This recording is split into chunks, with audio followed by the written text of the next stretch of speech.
All right, we're back to Pavir Volokonsky.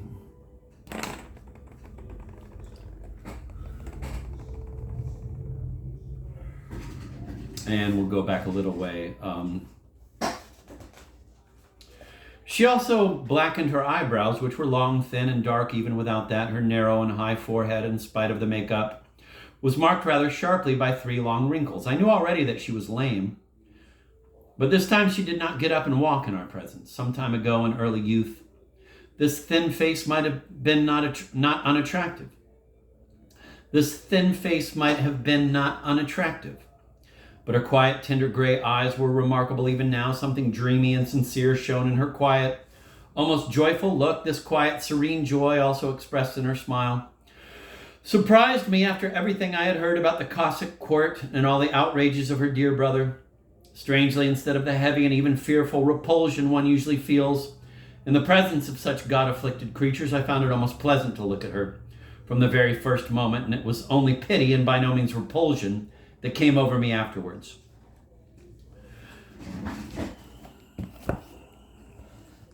She just sits like that, alone as can be, literally for days on end, without moving. She reads the cards and looks at herself in the mirror. Shatov pointed to her from the threshold. He doesn't even feed her. The old woman brings her something from the wing every once in a while. For the love of Christ, how can they leave her alone like this with a candle? To my surprise, Shatov spoke aloud as if she were not in the room. "Good evening, Shatushka," Mademoiselle Lebyatkin said affably. "I brought you a guest, Maria Timofeyevna," said Shatov. "Honor to the guest, then. I don't know who it is you've brought. I don't seem to remember this one." She looked at me attentively from behind the candle, and at once turned to Shatov again, and concerned herself no further with me during the whole conversation, as if I were not there beside her. "Got bored, did you, pacing your little garret alone?" she laughed, revealing 2 rows of excellent teeth. "Got bored, and I also wanted to come and see you." Shatov moved a bench up to the table, sat down, and sat me down beside him. "I'm always glad for some talk, only you make me laugh anyhow, Shatushka. You're so like a monk. When did you last comb your hair? Let me comb it again." She took a comb from her pocket. "You must not have touched it since I combed it that other time." "But I don't even have a comb," laughed Shatov. "Really? Then I'll give you mine. Not this one, but another. Only remind me to do it." She began combing his hair with a most serious expression, even parted it on one side, drew back a little to see if it was good, and then put the comb back in her pocket.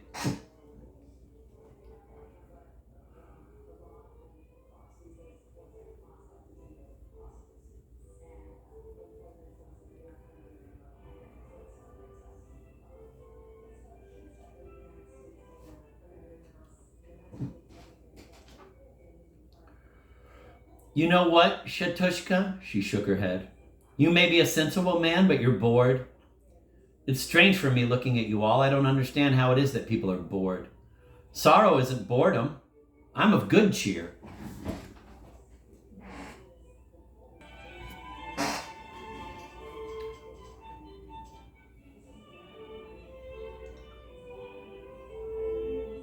Unbelievable. Again, just unbelievable stage direction.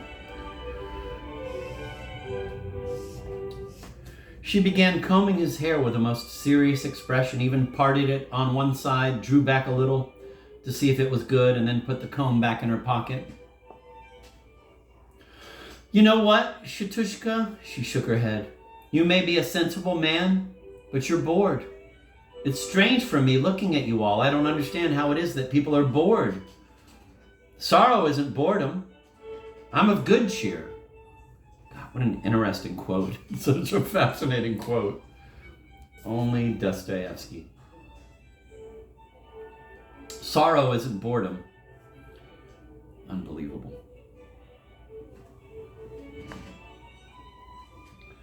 "And with your brother, too? You mean Lebyatkin? He's my lackey. Makes no difference to me whether he's here or not. I shout at him, 'Lebyatkin, fetch water! Lebyatkin, bring my shoes!' And off he runs. I sin sometimes thinking how funny he is." And that's exactly so. Shatov again addressed me aloud and without ceremony. She treats him just like a lackey. I myself have heard her shouting at him, "Lebyadkin, fetch water," and laughing loudly. The only difference is that he doesn't go running for water, but beats her for it. Yet she's not afraid of him in the least. She has some sort of nervous fits almost every day, and they take away her memory, so that after them she forgets everything that's just happened and always gets mixed up about time. You think she remembers how we came in? And maybe she does. But she certainly changed it all in her own way and takes us for someone other than we are. Even if she remembers that I'm Shatushka, doesn't matter that I'm talking out loud. If the talk isn't addressed to her, she immediately stops listening and immediately plunges into dreaming within herself. Precisely plunges. She's an extraordinary dreamer. She sits in one place for 8 hours for a whole day. Here's her roll. She may have taken only one bite of it since morning and won't finish it until tomorrow. And now she's begun reading the cards. Reading the cards I am, Shatushka. Only it comes out wrong somehow. Maria Timofeyevna suddenly joined in, catching the last words. Reading the cards I am, Shatushka, only it comes out wrong somehow. Maria Timofeyevna suddenly joined in, catching the last words, and without looking, she reached for the roll with her left hand, having probably heard about the roll too. She finally got hold of it, but after keeping it for a while in her left hand, being distracted by the newly sprung up conversation, she put it back on the table without noticing and without having taken a single bite. Unbelievable stage direction.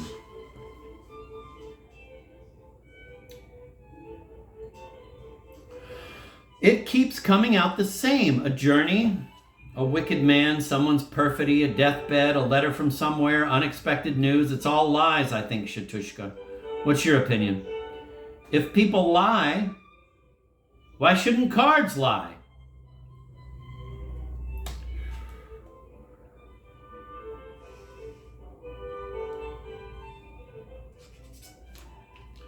She suddenly mixed up the cards. It's the same thing I said once to Mother Praskovia. A venerable woman she is.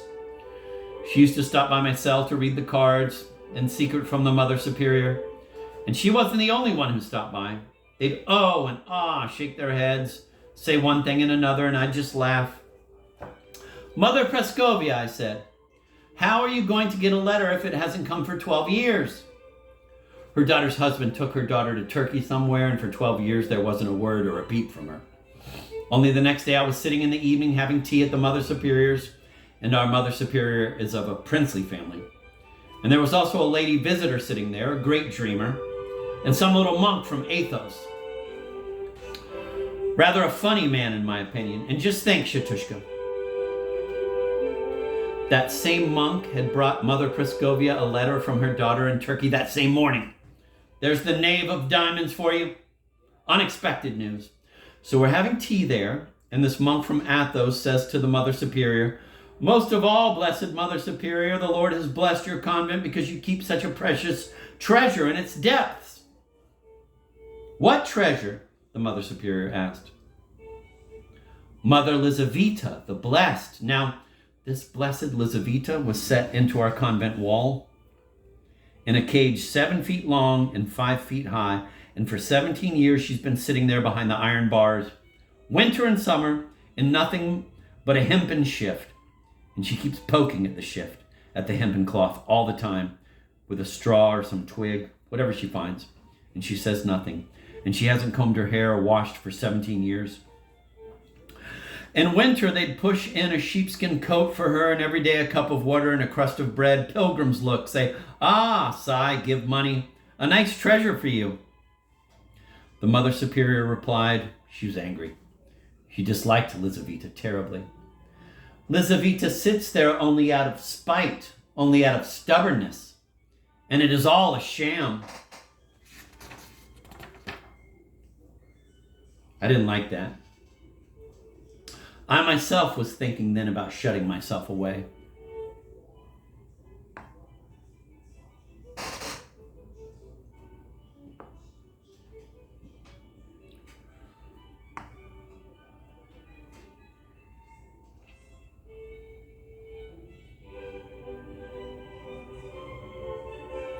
And in my opinion, I said, God and nature are all the same.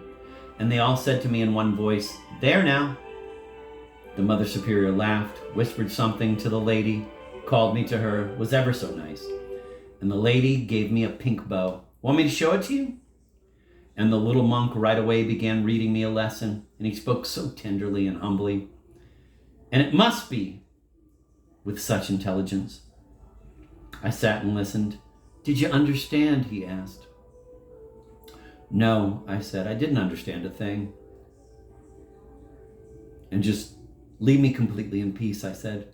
So since then, they've left me completely in peace, Shatushka. And meanwhile, one of our old women, who lived with us under penance for prophesying, whispered to me on the way out of church, what is the Mother of God in your view? The Great Mother, I answered, the hope of the human race.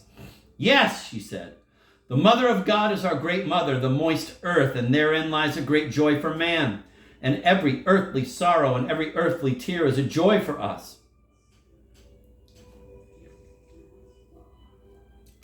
And when you have watered the earth under you a foot deep with your tears, such a classic Dostoevskian motivation, then you will at once rejoice over everything, and there will be no more of your grief from then on, she said. And such, she said, is the prophecy. And this word sank into me then. After that, I began to kiss the earth when I prayed. Each time I bowed to the ground, I kissed it and wept. And I'll tell you this, Shatushka, there's no harm in these tears. And even if you have no grief, your tears will flow all the same from joy alone. The tears flow by themselves. That's the truth. I used to go away to the shore of the lake. On the one side is our convent. So I've always loved this. I've always remembered this description. I used to go away to the shore of the lake. On the one side is our convent, on the other our Pointed Mountain, for so they've named it, Pointed Mountain. I would go up this mountain, turn my face to the east, fall and press myself to the ground, and weep and weep. And I wouldn't remember how long I'd been weeping, and I wouldn't remember or know anything then. After that, I'd get up, turn around, and the sun would be setting, so big, so splendid, so fair. Do you like looking at the sun, Shatushka? It's nice, but sad.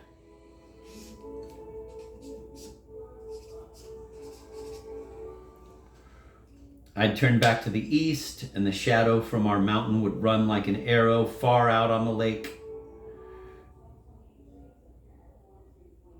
Thin and long, so long, half a mile out, the very island and the lake, and it would cut right across the stone island. And as soon as it cut across it, the sun would set altogether, and everything would suddenly die out. Now I too would be filled with sorrow. Now my memory would come back. I'm afraid of the dark, Shatushka. And most of all, I weep for my baby. Was there one? Shatov, who had been listening all the while with extreme attention, nudged me with his elbow. But of course, little, pink, with such tiny fingernails. Only my whole sorrow is that I don't remember whether it was a boy or a girl. One time I remember a boy and another time a girl. And as soon as I gave birth to it then, I wrapped it in cambric and lace, tied it round with pink ribbons, strewed flowers, made it ready, prayed over it, and frightened of the forest, and took it unbaptized. And as I was carrying it through the forest, I'd get frightened of the forest.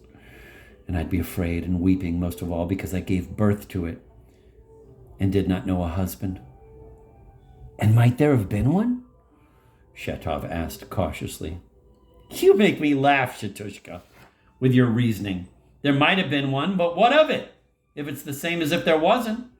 There's an easy riddle for you. Try and guess, she smiled.